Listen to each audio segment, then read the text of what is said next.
गौरव ने कमिटमेंट कर लिया कि मैं भर्ती रद्द नहीं होने दूंगा, क्योंकि हनुमान बेनीवाल में बैठे हैं और मैं जब नागौर एसपी था तो हनुमान जी ने मुझे तंग परेशान किया, उसने भी प्रेस स्टेटमेंट बना रखा है। तो मेरे विरोधी जो चारों तरफ है, अब उनको एक ही लगता है कि अगर भर्ती रद्द हो गई तो हनुमान बेनीवाल का कद बढ़ जाएगा। वो तो मेरा वैसे ही बढ़ेगा, वो कद कोई गौरव श्रीवास्तव के, बेडम के और जोराराम के हाथ में, इसके जोगाराम के हाथ में नहीं है।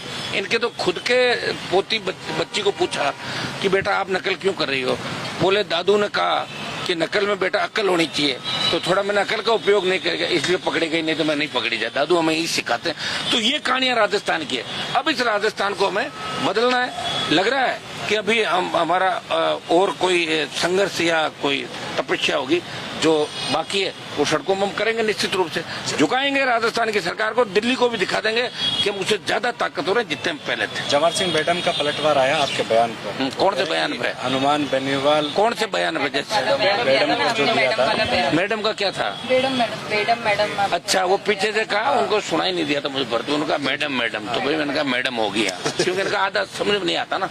कई अंग्रेजी में हम लोग बोलते हैं मिस्टर मैडम नहीं जानते ना, मिस्टर मैडम जी। तो ये तो मिलता जुलता है, कोई इसके अंदर ज्यादा क्या है, वो तो उनको ऐसा नहीं करना चाहिए। उनका कहना ये था कि जब से सांसद की वाइफ हमारी तब से उनको मैडम कहने की आदत हो गई। देखिए, इस बीजेपी का तो हमारे मारवाड़ में तो लेना देना नहीं था। नाथुराम जी मिर्जा इनको आए दिन जूते मरवाते थे, बीजेपी के लोगों को पटकवा दिया था खानों के अंदर।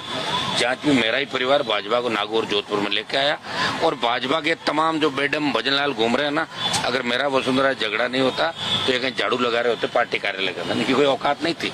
वसुंधरा को सड़कों पर लड़के मैंने ही उसका क्रेज खत्म किया, और उसकी वजह से भजनलाल पैदा हुआ और बेडम पैदा हुआ। अगर वसुंधरा नहीं जाती तो ये कहां से आते? तो इनकी तो उत्पत्ति यादों की मेरे से हुई भाई। मेरे संघर्ष से ही तो भारतीय जनता पार्टी के अंदर एक नया युग आया। मुझे क्या पता था कि नए युग के अंदर इस तरह के लोग आ जाएंगे। अगर ये पता होता तो फिर मैं क्यों लड़ता? मेरे लड़ने की क्या आवश्यकता थी? लेकिन लड़ाई मैंने लड़ी है। और बेडम का बिना बीजेपी क्या है बताओ मुझे। आज मान लो हटा दे, कहते बेडम साहब आप जाओ इलाके में, 1500 वोट नहीं आएंगे। बिना पार्टी के इनका कोई जनाधार नहीं। भजनलाल जी खुद की क्या स्थिति थी अच्छी तरीके से भजनलाल जानते। पार्टी कार्यालय के अंदर कौन सा काम ये करते थे, क्या इनकी स्थितियां थी, मुझे याद है 2002-3-1 के अंदर जब वसुंधरा यहाँ आई थी तो पार्टी कार्यालय के अंदर आती थी तो भजनलाल जी आगे होके बार बार अपना नाम बताते, भूल जाती थी बार बार। वो कहती थी व्हाट इज योर नेम, के भजनलाल साहब, तो नहीं जानती थी। बहुत लोग काम करते हैं पार्टी कार्यालय में, तो ये भी काम ही करते थे और क्या करते थे। आज मुख्यमंत्री अगर 25 से बन गए तो उसमें कुछ भी नहीं। लेकिन ये राजस्थान और देश में संदेश चला गया कि कांग्रेस और बीजेपी एक है, इसमें कोई दो राय नहीं।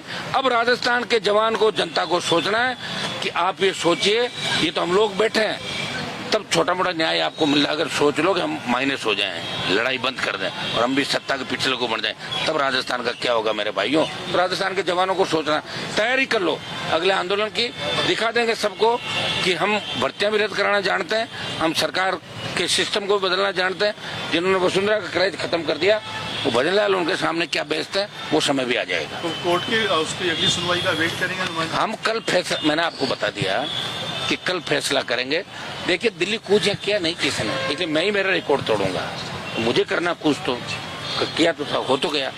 मैं कम से कम मेरी 90% बातों में तो सच्ची चल रहा हूँ, अभी 10% बाकी और कर दूंगा मैं।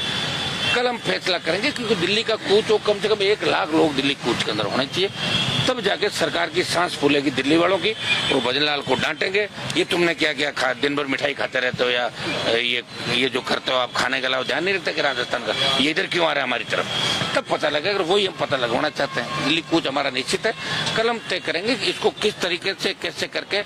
और मुद्दे हमारे पास आ जाएंगे, अग्निवीर का मुद्दा है, भरतपुर धौलपुर का जाट आ गया, एक मुद्दा और आ गया, और आते रहेंगे। हम राजस्थान